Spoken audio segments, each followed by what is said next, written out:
Good morning, guys. Thank God it's Monday.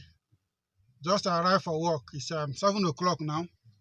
So, today, this is the Bookman Show, by the way.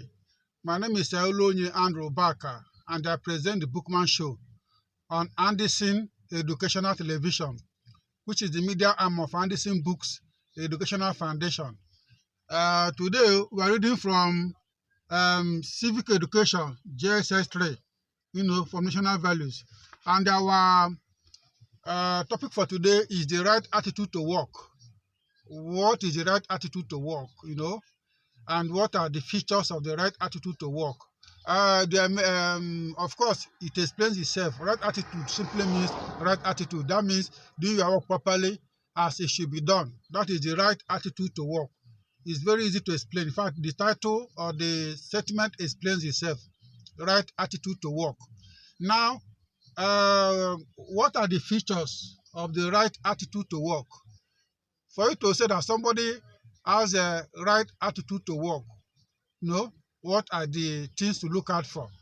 If you're an employer, I want to know whether your staff have right attitude to work. What are the things you need to look out for? There are plenty. Here, I will enumerate and explain as many as I can remember. Number one is honesty. For me, that's the first one, because other things are built on honesty. Every worker must be honest. You don't cut corners. That's the first, for me, the first right attitude, positive attitude to work. Well, it doesn't matter whether you think it's first or second, but that is a very important attitude to work, honesty. Number two, punctuality. Yes, it must be punctual. If work is resuming 8:30, try and be there 8:30 on the dot, or probably, like I do, as much earlier than that, if you can. So punctuality, honesty, then also integrity. Integrity is related to honesty. You have to do the right thing. It doesn't matter who is watching. It's not a matter of your director is coming. You start doing something for him to see you that you are doing work. No, do your work even if nobody is watching. God, the universe in general, has a way of rewarding the right thing, no matter who is watching you. Transparency, meaning that you'll be open, whatever you do, openness, which is related to honesty and integrity, because when you are honest, you have nothing to hide. Also, discipline, which is doing the right thing, even when it's difficult for you to do. That's me, try and do the right thing. This morning, it was when the sleep was even sweeter, at the sweetest point of the sleep, that my bell, my alarm rang. I had no option. I have to wake up, take my bath. 7 o'clock, I'm here. I won't say it is easy. So that is discipline. Doing what is right, even though it is difficult to do that. Also, you have consistency, very important. Also called regularity. Do whatever you do on a regular basis or on fairly regular basis. For example, if you are come early to work, endeavor to come work early every day. Well, you maybe not every day, because we are human beings. Probably you have a flat tire, whatever. But be fairly regular. Probably if in a month, 25 working days in a month, you come early 23 days. Nobody will accuse you of lateness. That's but when out of 25 working days in a month, you come late close to 10 days, that is not good. So you should be regular and consistent in what you do. Dedication, also similar to commitment. Do your work with commitment and dedication. Do your work with commitment and dedication. It is very, very important for you to do your work with dedication and all that. So, dedication, commitment, punctuality, transparency, integrity, discipline, honesty. These are some of the attributes of right attitude to work. whatever work you do, follow all these procedures, and you'll be seen as having right attitude to work. Thank you very much. Please reach me on YouTube, Twitter, and Facebook and Instagram on Anderson Edu TV, Anderson Educational Television. My name is Olonyubaka Andrew. As always, thank you for coming. I love you and God bless you. Watch my video, subscribe, like, and share. Bye. Hello guys, good evening. I trust you are all fine. The way I am fine also. Today we'll continue our series from Anderson Books Civic Education for Senior Secondary Schools. In the last episode, we talked about HIV and the causes and all that. So today we're looking at public service, the challenges of public service and the meaning of public service. So the public service, by definition, is a collective name for all government workers, those that work in ministries, agencies, and all government institutions. Public service is a collective name of all the workers, for all the workers that work in the government-owned institutions and ministries. There's a slight difference between public servant and civil servant. We normally use civil servants for people that work in ministries, like Minister of Agriculture, or Finance, of Industry, and all that. Then public servants, we use them for people that work in a government, like we are working, CAC, and others. But anyway, just say public servant for everybody, covers everybody, instead of discriminating in definition. Okay, what are the problems of public service? Of course, the problems of public service are also the problems of civil service or civil servants. They're related. Number one, corruption. Corruption. You know, sir, I told you, it happens there. Some call it chop and clean out or kill and divide. You know, of course, I don't need to tell you what corruption is. Let me just give one example. Somebody comes, Oga, okay, the money for this purchase or repair is 1 million naira. The man says, okay, just try 2 million. You know what to do. I won't say more. Don't ask me where the other 1 million goes to. So, corruption. But if you're a student, all this is my story. You don't need to tell them. I'm trying to make it lively and make it register in your consciousness. When you hear my stories, you will remember my stories. You're able to remember some point. Just say corruption, which is the abuse of office for private gain. Simple. It mustn't be money. Corruption is the abuse of office for private gain. It can include money, even sexual whatever. You know what I'm saying? You tell a lady, okay, want a job, okay, come and see me in that hotel. All those things, corruption. So it mustn't be money, but money is part of it.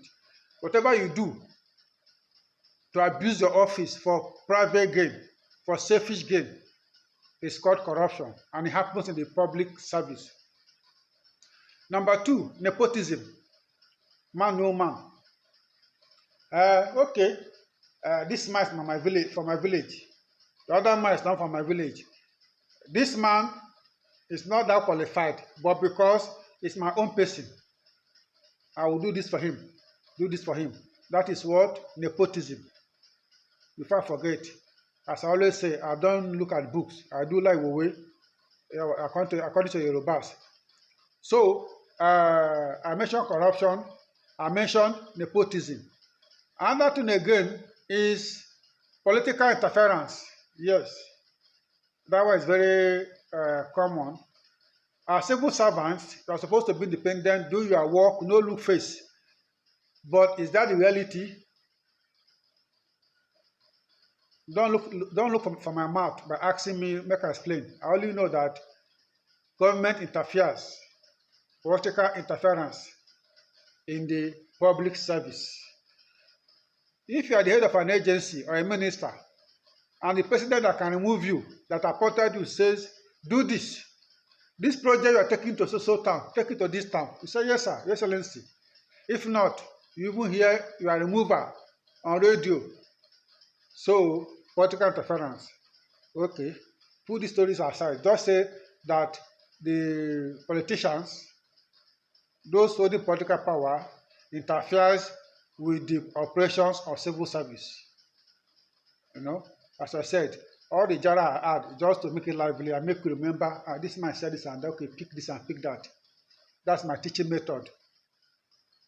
Okay, I've mentioned corruption, I've mentioned nepotism, I've mentioned government interference. Okay, another one is inconsistency in government policy. Yes, it happens a lot. One government will come and say this. Later, the same government may come and say, another government may come and say different thing. Or even the same government, maybe change of ministers, will come and say different thing. Let me give you an example. I submitted my books for review in one state. The book was approved. Then they changed commissioner for education. The commissioner came and just like that, so okay, another review should be done. So that is inconsistency in government policies. And that is not good. So you can say in exam or assignment, inconsistency in government policy. That sometimes governments, when government take over from other government, they change policies. Even some governments change their own policy. When the appointment is done, a commissioner or a minister will come and change government policy. It affects civil service. It can confuse them, civil servants. Once you say this 2 or 3 lines, I believe the examiner will give you your mark. Okay. Another one too is what we call red tape, as in red, color red tape. Yes. I once applied for a loan in a particular government ministry office. It took me like almost 4 years. Yes. 4 years to get it. So you can imagine, if somebody dies now, I want to borrow money from there to take care of the person or emergency. So red tape, they call it bureaucracy, delays. In exam, just say red tape refers to administrative delays, procedures that cause delays. Do this, sign this, take it to Mr. A, Mr. B will sign, take to Mr. B, Mr. C will sign, take to Mr. E. Rafa will go around. I understand that there may be need to do this and follow procedure in civil service. But when it becomes too long, it can cause a problem. And also, poor motivation. Yes, civil servants, their pay is not okay. I must tell you, their salaries are not okay. You know, I'm not even sure that a director in the ministry collects up to 500,000. I don't know. I'm not sure. And for you to be a director, that is many years. Promotion comes every 3 years, sometimes every 4 years, sometimes 5-6 years will be in one level. So for you to get to the peak and still receive less than 1 million naira in a month in this economy, and by the time you're director, you must be in your 50s or so, or late 40s. So you cannot imagine those people under fresh graduates that are just starting work and compare the cost of living, accommodation, and all that. So the pay for civil servant, public service is poor. And also incompetence. You know, some people will say, instead of staying at home, any work I have, I will do. Government work, I do. The person may not be competent for that job. That may not be his passion. But he takes it because of half or do. They say half or do. Now make white man drink garri. So that's just it. That incompetence, that people enter the public service without the required qualification. They are by leading to incompetence. Just say that one. Forget about white man drinking garri. So that's just by the way. So these are the problems of civil service. Quickly, my video is almost 10 minutes, but let me quickly add the solutions to public service, the problems of public service. Number one, training. Yes, training, and training. The civil servants need to be trained in both private and public training institutions to update their skills. Once you say that, the examiner will mark your exam or mark you. Then number two, let me see, improve staff welfare. Yes, improve staff welfare. That is it. It could be in terms of pay and other schemes like housing, which well, I would say government is trying in that area. Just that the scale of the problem, the size of the problem makes it appear as if government is not doing anything.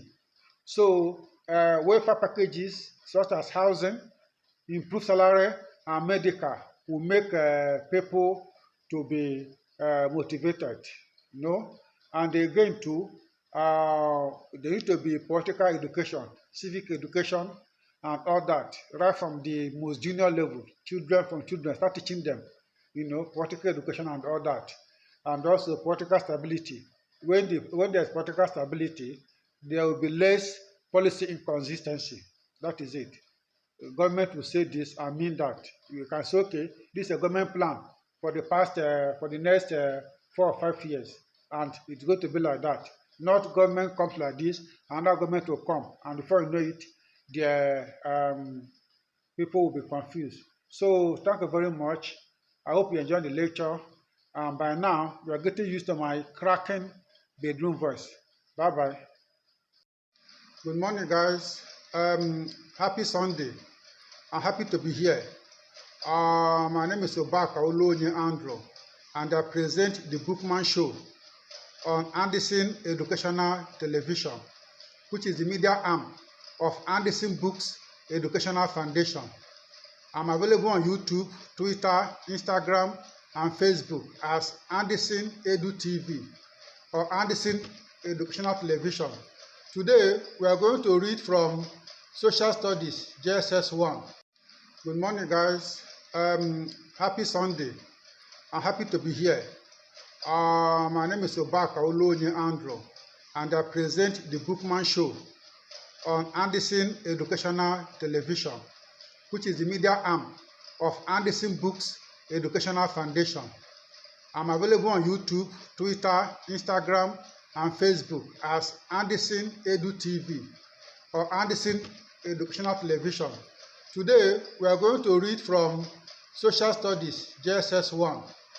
This is it, one of my books. And our topic for today is common social problems in Nigeria. What are the common social problems in Nigeria? There are many. Where I go start from? Okay. Since I don't know where to start, let me start from where I know. Number one, poverty. Poverty is a serious problem in Nigeria. It is said that almost 60% or so of Nigerians are poor. And I think if you also include people who are not poor but facing financial challenges and struggling to pay bills, the number will be much higher, almost everybody. So poverty is a serious social problem in Nigeria. Number two, drug abuse and addiction is a serious problem. Tramadol, Indian hemp, alcohol. You see our youth, even women, engaging in drug abuse, which they see as an escape from the social problem they are facing, poverty, family problem, and all that. Number three, ethnic problems. Nigeria is beset with a lot of ethnic problems, ethnic religious problems. We are a divided country. Well, nobody should deny that. You don't solve the problem by denying it. We are divided ethnically, politically, socially, and religiously. And may God help us. Then unemployment. Unemployment is very, very high. very high. You know, the government bandits are maybe 35% or so. Maybe they did not factor in underemployment. Maybe you see a graduate frying akara, selling pop-off, or doing a POS. Nothing wrong with that too, as long as you do not steal. But when somebody goes to school, reads the, all the theories, all the, principles of accountancy, Nigerian legal system, and the dynamics of engineering, and you come down and start selling recharge cards. Well, I'm not mocking them, but it shows that there's underemployment. So when you include underemployment and unemployment, the figure should be more than that 35%. Also, okay, you look at HIV/AIDS. HIV/AIDS is we all know it. It's a virus that attacks our immune system, making it impossible for our body to fight some infections. That's another social problem. We now have examination malpractices. Yes, many students want to cut corners. They want to pass, and some parents too. They want to boast that my child finished from secondary school at the age of 15. My child is a graduate before the age of 20, and all that.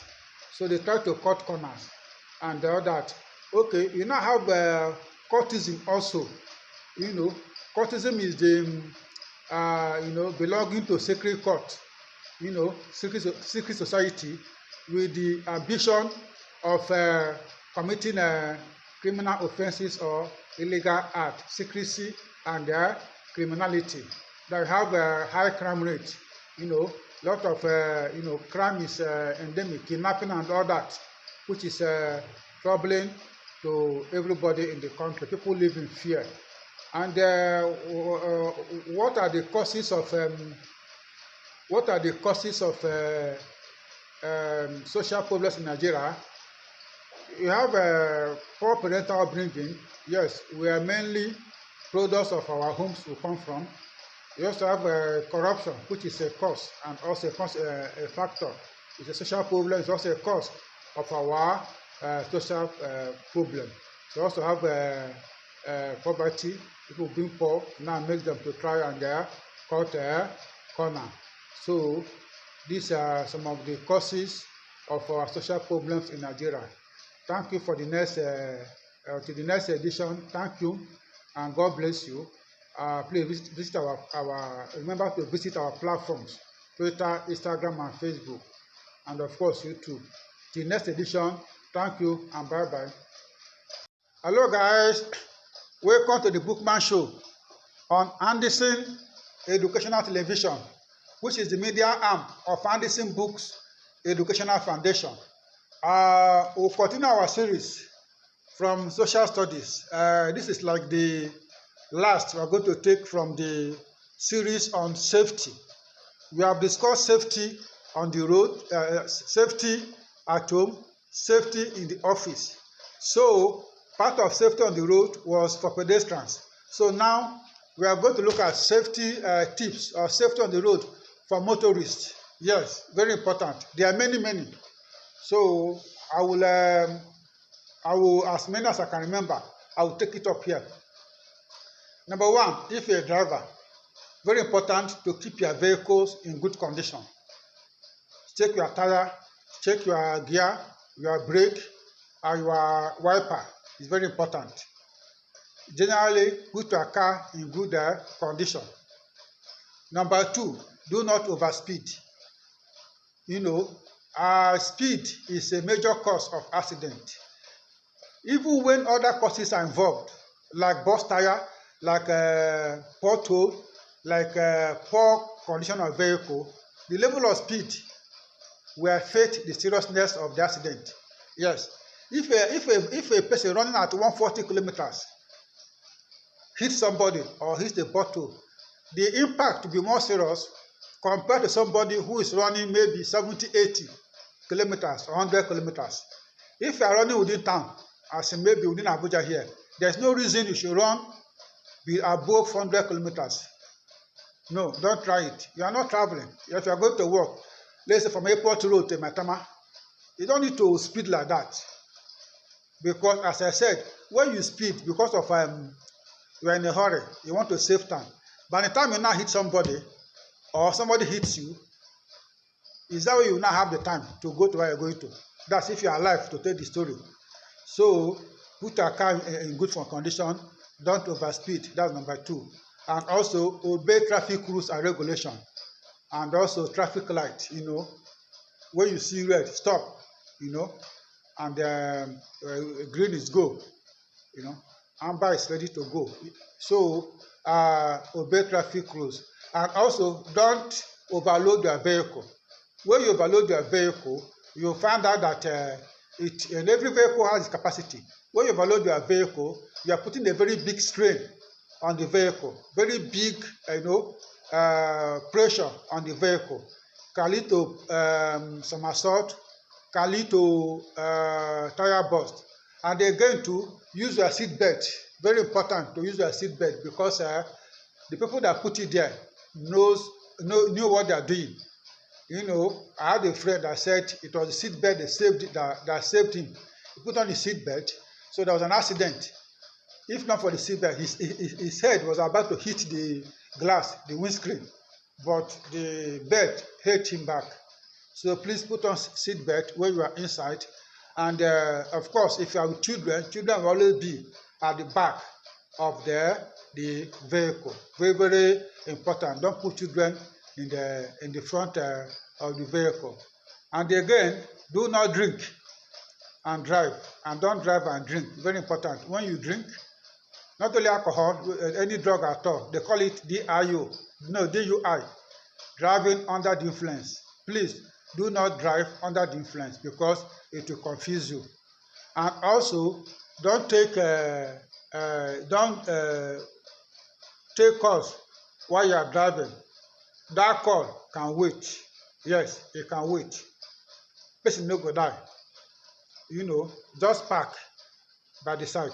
Take the full call, or tell the person, please sir, or please ma, I'm driving. Let me call you back when I arrive where I'm going to. These are the things you can do to prevent the accident. Let us round it up again. You put a vehicle in good condition. Don't overspeed. Obey traffic rules. Put on your seat belt. Don't drink and drive. It's very important. So these are the rules. You don't overload your vehicle, and you avoid dangerous overtaking and all that. When you observe these traffic rules, we always say that God is in control. God will protect us. Yes, God will protect us, but do your own best to protect yourself. You don't go remove the brake of your vehicle, remove the gear, and move and say, God will protect me. Or you see a trailer or a lorry coming. You want to cross the road, close your eye. God will protect me. No, God that gave you the eye knew what he was doing to give you the eye. So, as we hope for God to protect us, let us also do our best. Thank you very much for listening. May Almighty God bless you. And please, check me up on the YouTube, Facebook, Twitter, and Instagram. Anderson Educational Television. That's Anderson Edu TV. And you can see my video there. You subscribe and you watch and you share. May the Almighty God bless you. Bye-bye. Hello, guys. My name is Olonyandro Baka. You are welcome to the Bookman Show on Anderson Educational Television. I present the Bookman Show, a show where I bring out topics from my books to discuss and educate for the benefit of students and general public. So today, we continue our series from our discussion from Social Studies, JSS1, Anderson Book Social Studies. Our topic for today is we continue the work safety procedures. In the previous episode, I discussed safety procedures at home, at schools, at work offices, and their workplaces. So today, I'm going to discuss on safety procedure for pedestrians. That's if you're using what we call legged bends or legs wedging, that is using your legs. So, and also for motorists. Let me see if I can put the two, motorists and pedestrians, in this episode. If you are walking on the street, number one, you walk on the left side. You know, it could be left, it could be right, but walk in a position whereby you can see the upcoming vehicle. You know, so that to avoid being run over by a vehicle. And this popular saying of look left, no, look right, look left, and left again. I remember we were taught that in primary school. You try and always look properly. And also, when you are walking the street, don't wear earphone. No. When you wear earphone and they are singing music, you know, dancing buga, and on the road, awilo, mbano. No. So you will not hear, a car can be horning, you will not hear because your ear is blocked. So if you want to cross the road or walk along the road, just keep, you will not die if you don't listen to that buga for that moment. So you walk on the right side of the road, number one. Number two, you avoid wearing earphone as you are passing.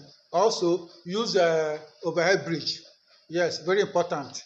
Understand that some of these bridges are very far, pedestrian bridges. You know, I don't know why it's like that. You can see one here, before you see one, many kilometers. So some people may not, you know, may have to no option than to cross the road. So if you want to cross the road, if you must cross the road, please look very well. Look left, look center, no hurry, wait. It is better to lose 10 minutes, 5 minutes, even 1 hour than lose your life. Let that one be your point, be your mind. Don't say, this vehicle will pass, let that stop for me now, and let me just pass. No. Be sure that that vehicle is very far from you before you cross. That if you must cross, so if not, try and go to the overhead bridge and use that one if it's close to you. But understand, if the next pedestrian bridge is like 5 kilometers or 10 kilometers away, and maybe you are carrying something, it may not be easy to go to that way, to go and use it. So also at night, try and wear bright color clothes so that you're easily identifiable. And so these are the rules. Also, okay, just like earphone, your telephone too. Don't be careful how you use your phone on the street, because if you are using your phone, you may not hear where a vehicle is coming. You can easily be hit by a vehicle or bump into another pedestrian. So it is very important not to not to use your phone while you're walking the street. If you want to make a call, stand one place, make the call, and continue your journey. So these are the safety tips for pedestrians. Number one, as you are walking the road, you look properly to left, right, and right, left, and left again before you cross. Avoid use of earphone, which distract you. Avoid use of telephone set, which can also distract you. And also try and use overhead pedestrian bridge. They are very useful so that you avoid being run over by vehicles. But as I said, I understand that some of these overhead bridges, they are very far apart. Some places they don't exist at all. So if you are compelled to cross the road, look. Don't be in a hurry to cross. As I said, it's better to lose 1 hour. In fact, lose a whole day than losing your life. Bye-bye. Hello, guys. Happy Sunday once again, and welcome to the Bookman Show. My name is Oluonye Andrew Baka, and I present the Bookman Show on Anderson Books, on Anderson Educational Television, which is a branch of Anderson Books Educational Foundation. Today, we continue our series on safety procedures. That is, we have done safety procedures at home, at school, now workplace. We are going to look at safety procedures at workplace. What do you need to do to be safe in the workplace? There are some things you can do. Number one, knowledge is power. So they say, and I believe that. So offices, laboratories, factories, should endeavor to train their staff on safety procedure, workplace safety. So training is very important. Training staff what to do when there's fire outbreak, when there's collapse building and whatever. These are safety procedures. Number one, training on safety procedures. Number two, you install fire extinguisher, because fire outbreak does not give warning. It does not give warning, so you have to be prepared for it at all times. You have to be proactive. Safety procedure, workplace safety training, fire extinguisher, and also fire alarm system. You must put fire alarm system so that once you press it, it will ring. People will know that there's danger. Then also you must keep your floor, dry to avoid slipping, because when the floor is wet, somebody can slip.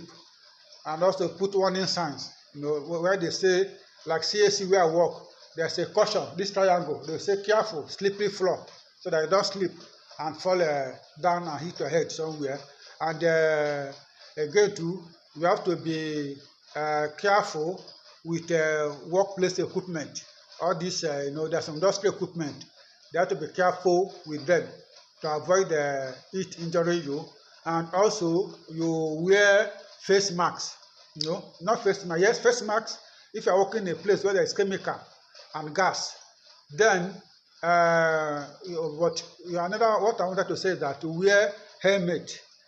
Put on your helmet so that in case of accident, that is the place of where you are working. Like where I work now, I don't need the helmet because it's office work.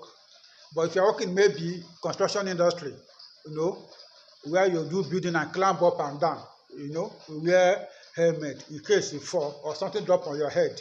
That's the importance of helmet and other gadgets depending on where you work.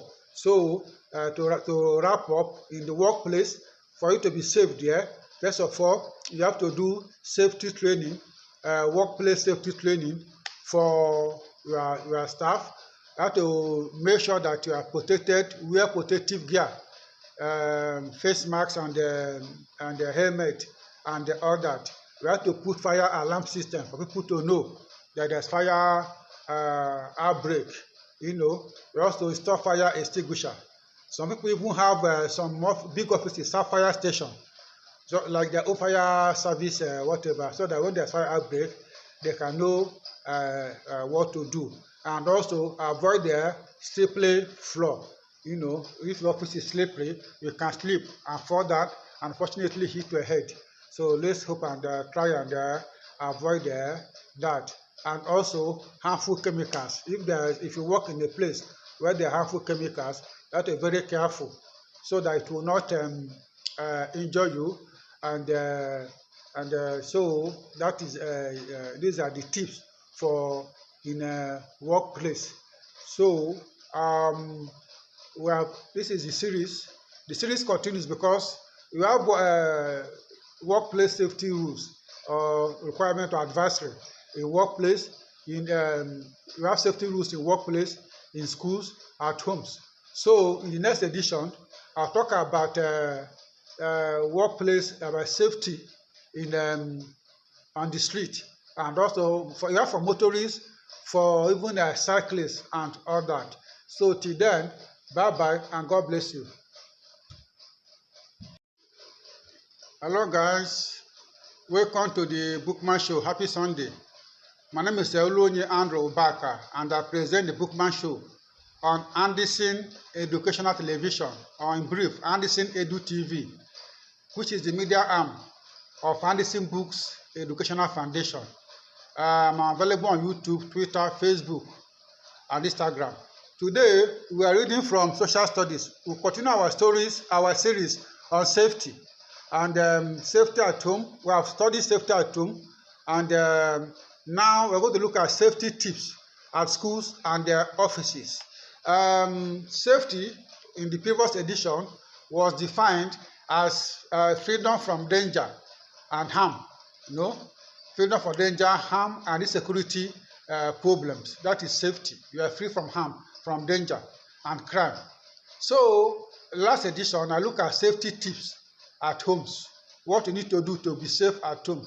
Today, I'll look at safety tips in the offices and schools. So, we'll start from schools. If you're in school, there are many things you can do to keep safe. Number one, avoid harmful play or rough play. You see children in school, if there's a tree in that school, they go and climb after jumping up, and it's not safe. Please don't do that.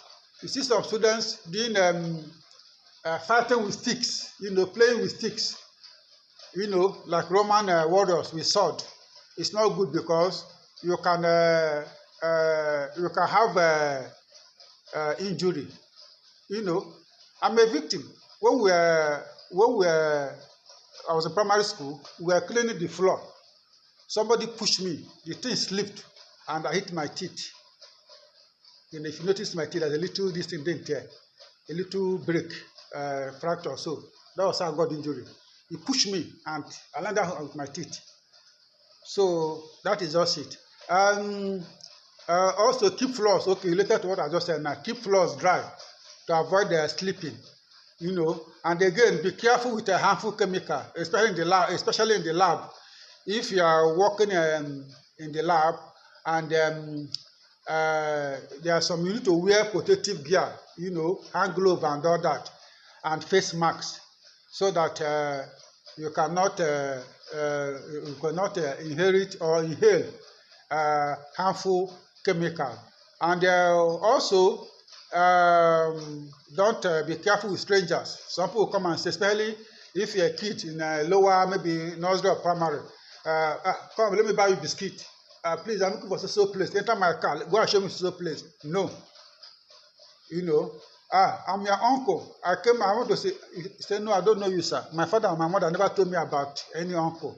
So be careful with strangers. Not all strangers are bad, let me say that, but you don't know who is who. So it's better to be careful, and at the end of the day, the person is a good person than being careless and the person is a bad person. So to summarize, safety measures in the offices, in schools, be careful, don't play, that is, avoid rough play. Avoid rough play, as in playing with stick or whatever, pushing each other. Then number two, be careful with lab material, harmful chemicals. Be careful how you handle them. Also, be careful with strangers, and also keep your floor always dry. These are some of the safety measures in school. So we are going to end here, and in the next edition, we'll look at safety measures in the workplace and also in along the road, that is pedestrians. When you are walking the road, what are the safety measures? And there are many. We can also talk about safety measures in while driving, that is road safety measures and all that. So till then, thank you very much, and please check me on YouTube, Facebook, Instagram, and Twitter. Anderson Educational Television or Anderson Edu TV. So as you do that, may God bless you. Bye bye. Hello guys, once again, happy Sunday. Welcome to the Bookman Show. My name is Obaka Oluonye Andrew, and I present the Bookman Show on Anderson Educational Television, which is the media arm of Anderson Books Educational Foundation. Today, we are going to continue our series from Social Studies JS1, Anderson Books Social Studies. Here is it. So, today we are going to talk about safety. Yes, what is safety? And look at safety at home, safety at school, safety in the workplace. Okay, first of all, what is safety? Safety is well-being and protection from danger. Safety is well-being and protection from danger, from injury, from crime, and other harmful situations. That is safety. So we need to be safe at home, offices, schools, hospitals, and all that. So first of all, we'll look at safety measures at home, or that is safety tips at home. What are the things you need to do to be safe at home? There are plenty, but no matter how plenty there are, let me take my tea first. Okay, number one, you must keep your floors dry. The floor, that is, if your house is tile, or even if it's cement, always keep it dry, because somebody can slip and fall, and hit one's head on the floor and die just like that, or get injured. So keep your floors dry. Number two, whenever you're leaving your home, you put off your electrical appliances. Me, whenever I leave my house, I check, is TV off, is the fan off, light off, and others. The fridge, where if I have something in the fridge, I can leave it on, every other thing off. So when you are leaving the house, it's very, very important, not only for your safety, even for the cost, especially if you are using a prepaid meter. So you keep your appliances off to avoid the fire outbreak and other incidents, and to save cost too. I've mentioned keep your floors dry. I've mentioned put off your electrical appliances. Then number two, you keep harmful drugs away from children. Very important. You have to keep harmful drugs away from children so that it will not harm them. When I was growing up, there was one boy. He was the only son of his father. His father had about 2 daughters and 1 son. Those days where the issue of male child was a big deal. Unfortunately, his name is Augustine. I remember. He drank kerosene and died. Unfortunately, I remember him. So please, sniper, shelters, tapia, kerosene should be kept out of the reach of children, because children, to them, everything is food. So please, very important. Before I forget my thought, I've said you clean your environment, the floor, you remove. So please, if you're a parent or a guardian, you note all these things. Safety measures at home.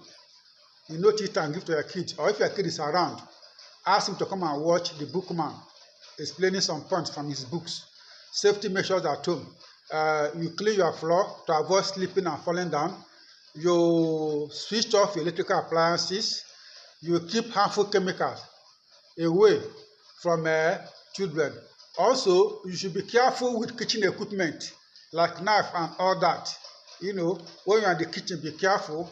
Knife, fork, plates, and even gas. Some people have issues with gas.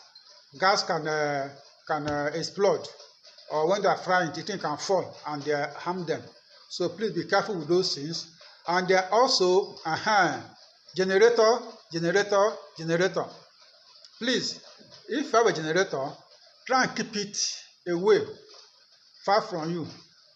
And it's not even advisable, no matter how hot the weather is, to sleep overnight with generator. Please, because the fuel, that this smoke is very stubborn. It can find its way through unexpected channels. And again, always put your houses under lock and key in order to be safe. So these are the safety measures at home. In next edition, I'll talk about safety measures in school and places of work. Bye-bye and God bless you. Happy Sunday, guys. I trust you are fine. We'll continue today. We'll continue our discussion of common social problems in Nigeria. Here they. This is from Social Studies JSS1 and the same book Social Studies. So here is it. We're looking at common social problems in Nigeria. In the previous edition or previous episode, we discussed what are the common social problems in Nigeria. In this edition, we're going to look at the causes. Okay, we also discuss the causes, greed and all that, and poverty as part of the causes. We're looking at what are the solutions to the social problems in Nigeria, and what are also first of all the consequences and solutions to them. Number one, all the social problems are itemized in the previous edition. I talked about poverty, about unemployment, about crime, about examination malpractices. So now, these problems, what are the effects, what are the consequences of these problems? Number one, we have depression. In a country, we have several problems. The one I mentioned before, so we are not all the problems. There are so many. So, with all these problems, poverty, unemployment, crime rate, ethnic religious challenges, they tend to make people sad and depressed. Forget that some people are suffering and smiling, as Fela would say. So, social problems lead to depression. Then number two, it can also lead to poverty. The poverty is a social problem, and other social problems can also lead to poverty. I also have underdevelopment. When these social problems, they come together to contribute to our underdevelopment as a country. So, depression, poverty, underdevelopment. So, what are the solutions to our common social problems? Okay, we say the role of government. Government need to play a role in terms of enforcing the laws of the land, in terms of fighting corruption and all that, so that the social problems will be minimized. For example, when there's proper law enforcement and criminals know that they will be punished, the level of crime, kidnapping and other crimes will be reduced. And also civil society. These are NGOs, those sectors outside the government who are working to improve the society. Those are civil society. They can do a lot through enlightenment, advocacy, and engagement, civic engagement with the people, and also faithfulness. If we are faithful to our beliefs and our attitudes, if you're a Muslim, follow this thing, all the teachings, and if you're a Christian and whatever. So we are faithful to whatever we believe, to our own country, then social problems will be minimized. For example, somebody who is faithful to the law will not do examination malpractices. And also, contentment. Let us be very contented with what we have. When you are contented, you will not be greedy. So, role of government, role of civil society, faithfulness, and also contentment. Let us be contented with whatever we have. When you are contented, definitely you will not contribute to our social problems in Nigeria. So I have ended the series on common social problems. In the last episode, talk about social problems like examination malpractices, prostitution, unemployment, poverty, courtism, and all that. We'll talk about the causes, like greed, poor parental upbringing, and poverty. So, in this edition, we have talked about the consequences, underdevelopment, depression, and poverty also. So, we'll finalize now by talking about the solutions to the common social problems, which is, if I remember correctly, we have government engaged, government role of government. Government has to lead by example, bringing policies to tackle social problems. They'll talk about civic engagement, civic societies, yes. These are the societies that, like an NGO and others, that contribute to solving our problems. So those are what they call civic society organizations or civil society organizations. And then also, we talk about contentment.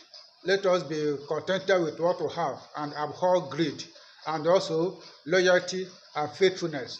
Once we have all these qualities, our social problems will be minimized, if not completely eliminated. Thank you very much for your attention. I love you all. Good morning, guys. Happy Sunday. I'm happy to be here. My name is Obaka Olonye Andrew, and I present the Bookman show on Anderson Educational Television, which is the media arm of Anderson Books Educational Foundation. I'm available on YouTube, Twitter, Instagram, and Facebook as Anderson Edu TV or Anderson Educational Television. Today, we are going to read from Social Studies, JSS 1. This is it, one of my books. And our topic for today is common social problems in Nigeria. What are the common social problems in Nigeria? There are many. Where I go start from? Okay, since I don't know where to start, let me start from where I know. Number one, poverty. Poverty is a serious problem in Nigeria. It is said that almost 60% or so of Nigerians are poor. And I think if you also include people who are not poor but facing financial challenges and struggling to pay bills, the number will be much higher, almost everybody. So poverty is a serious social problem in Nigeria. Number two, drug abuse and addiction is a serious problem. Tramadol, Indian hemp, alcohol. You see our youth, even women, engaging in drug abuse, which they see as an escape from the social problem they are facing, poverty, family problem, and all that. Number three, ethnic problems. Nigeria is beset with a lot of ethnic problems, ethnic religious problems. We are a divided country. Nobody should deny that. You don't solve the problem by denying it. We are divided ethnically, vertically, socially, and religiously. And may God help us. Then unemployment. Unemployment is very, very high. Very high. The government bandits there maybe 35% or so. Maybe they did not factor in underemployment. Maybe you see a graduate frying akara, selling pop-off, or doing a POS. Nothing wrong with that too, as long as you do not steal. But when somebody goes to school, reads all the theories, all the principles of accountancy, Nigerian legal system, and the dynamics of engineering, and you come down and start selling recharge cards. Well, I'm not mocking them, but it shows that there's underemployment. So when you include underemployment and unemployment, the figure should be more than that 35%. Also, okay, you look at HIV/AIDS. HIV/AIDS is we all know it. It's a virus that attacks our immune system, making it impossible for our body to fight some infections. That's another social problem. We now have examination malpractices. Yes, many students want to cut corners. They want to pass, and some parents too. They want to boast that my child finished from secondary school at the age of 15. My child is a graduate before the age of 20, and all that. So they try to cut corners and all that. Okay, you now have courtism also. Courtism is the belonging to sacred court, secret society, with the ambition of committing criminal offenses or illegal acts, secrecy and criminality. They have a high crime rate. Lot of crime is endemic, kidnapping and all that, which is troubling to everybody in the country. People live in fear. And what are the causes of social problems in Nigeria? You have poor parental upbringing. Yes, we are mainly products of our homes we come from. We also have corruption, which is a cause and also a factor. It's a social problem. It's also a cause of our social problem. We also have poverty. People being poor now makes them to try and cut corner. So These are some of the causes of our social problems in Nigeria. Thank you for the next to the next edition. Thank you, and God bless you. Please visit our remember to visit our platforms: Twitter, Instagram, and Facebook, and of course YouTube. Till next edition. Thank you and bye bye. Hello guys, good evening and welcome to the Bookman Show evening session. My name is Obako Andrew. In the morning, we are discussing drug trafficking, the consequences, and all that. Now, we are looking at by the way, it's from Anderson Books, Social Studies, JSS2. We're looking at how to cope with drug trafficking. What are the coping mechanisms for drug trafficking? Don't mind me, I just took something. So, there are many things you can do to cope with drug trafficking.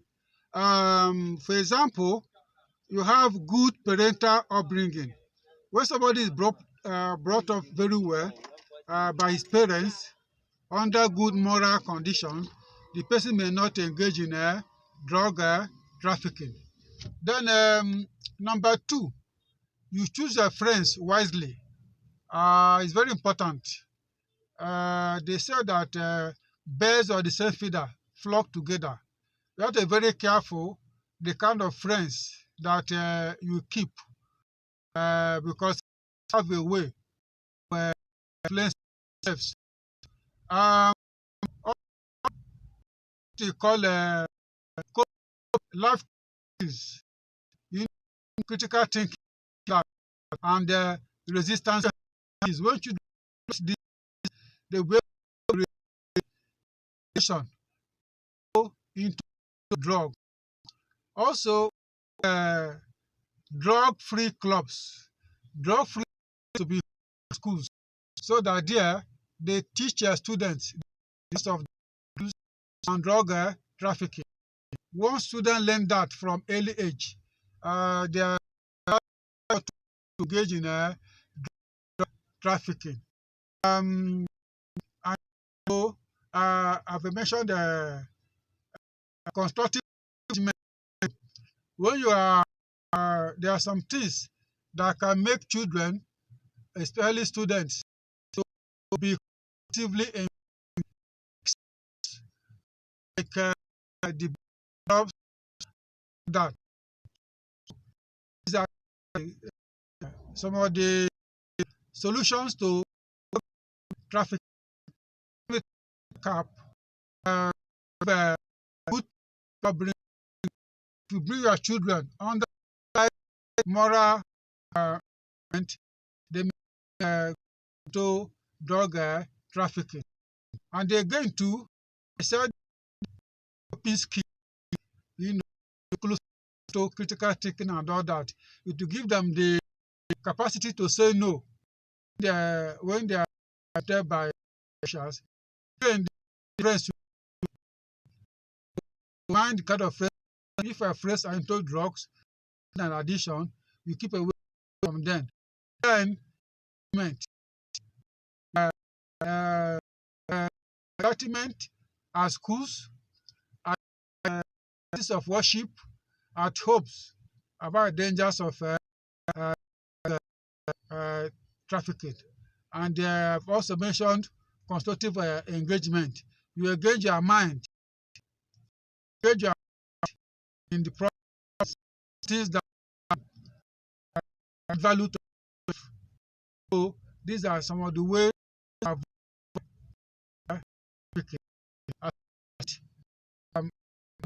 Videos short, you can be as long as if long, not aware. So please see me on Facebook, Twitter, YouTube.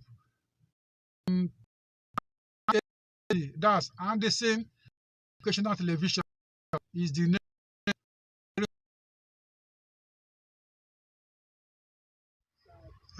Good morning, guys.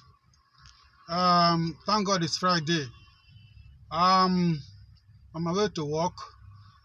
Trust me, I say let me do this. Just a few minutes. I want to continue my discussion from social studies, Anderson book social studies, JSS 2. So today we are going to continue drug trafficking. Our discussion yesterday we discussed the consequences on individuals, what is drug trafficking and the causes. So today we'll round up. I will discuss about the consequences on communities and countries, and also on the international community in general. When there's drug trafficking, when it is prevalent in a country, there are many things that the country will go through. Number one, you will have low productivity. When people are into drug, it will affect productivity. That one is very important, because when somebody is in drug, and besides, let me let you know, alcohol, when we say drug, alcohol, the beer, they are also drugs. So when somebody is drinking too much, he's abusing drug.